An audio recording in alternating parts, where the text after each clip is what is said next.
fishing. What'll happen? This bait starts moving in here. Salmon come in. Salmon come in. Guess what else come in? Sea lions.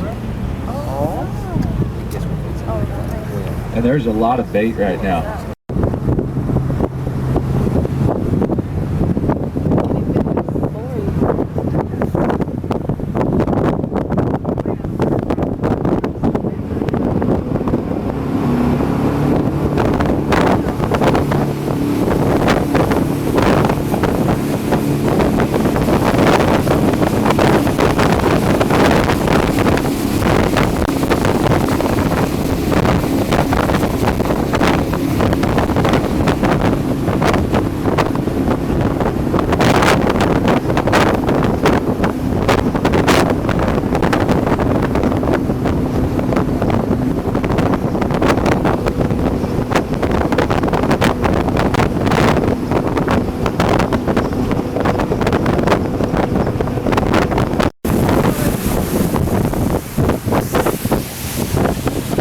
Well, these guys are fishing right behind us. This is the tide water break.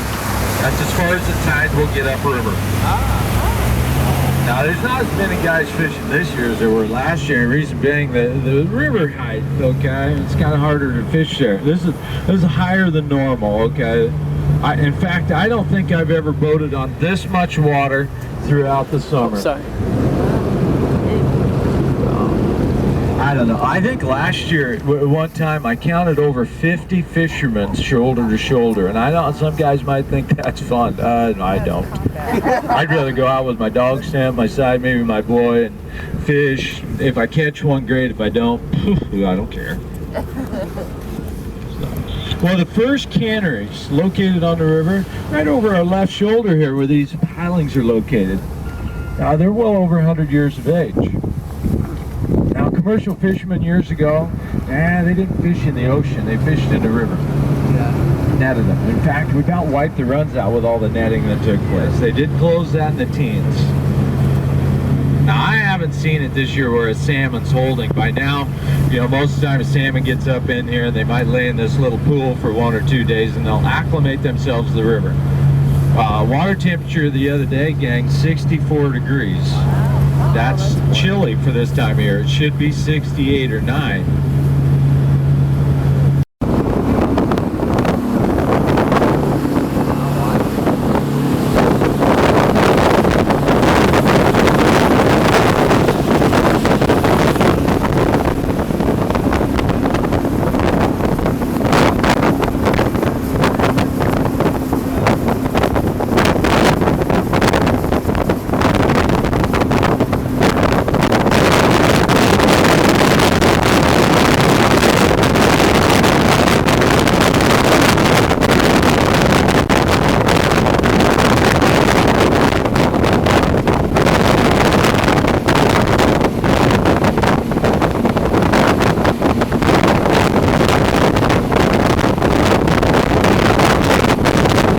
His legs hanging out of his mouth. Have you guys ever seen that little comic strip where the frog's hanging out of the crane's mouth and the frog's reaching out, squeezing the neck of the crane to never give up?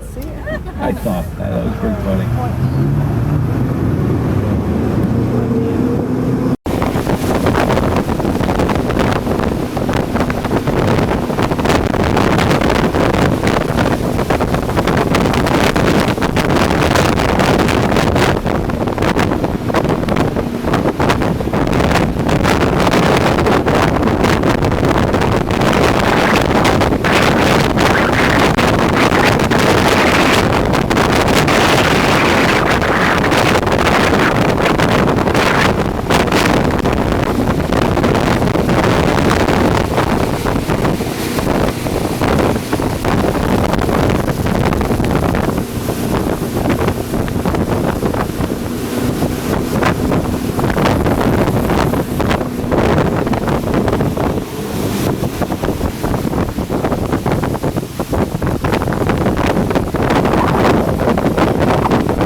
We've just now entered into the government lands, okay, just below us.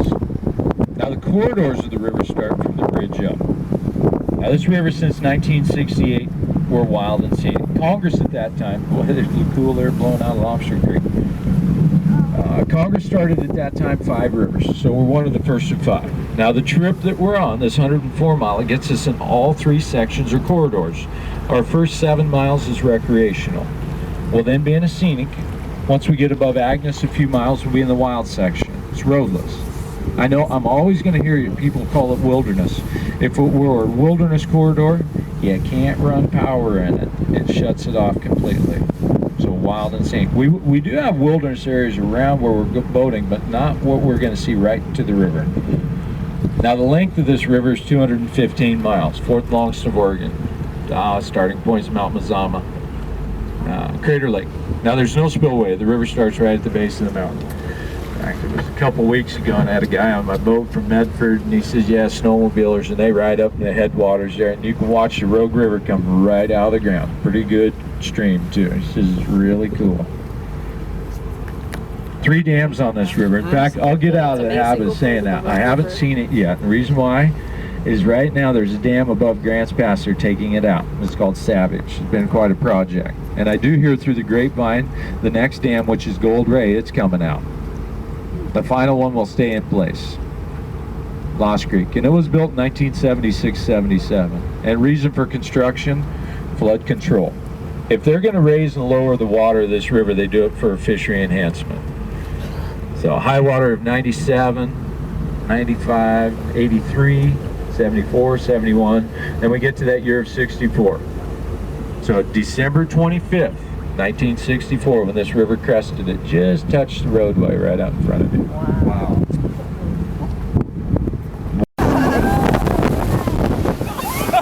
Woo! That was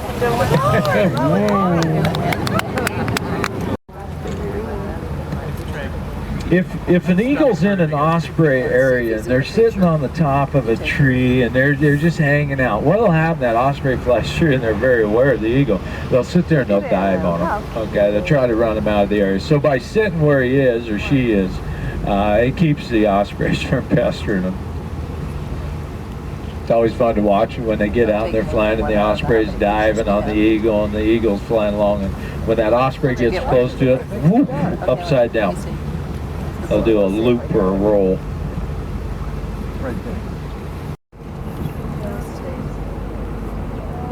And you know these sows, they have their cubs in the dead of winter. Wouldn't that be something? Gosh, you take a long nap and you wake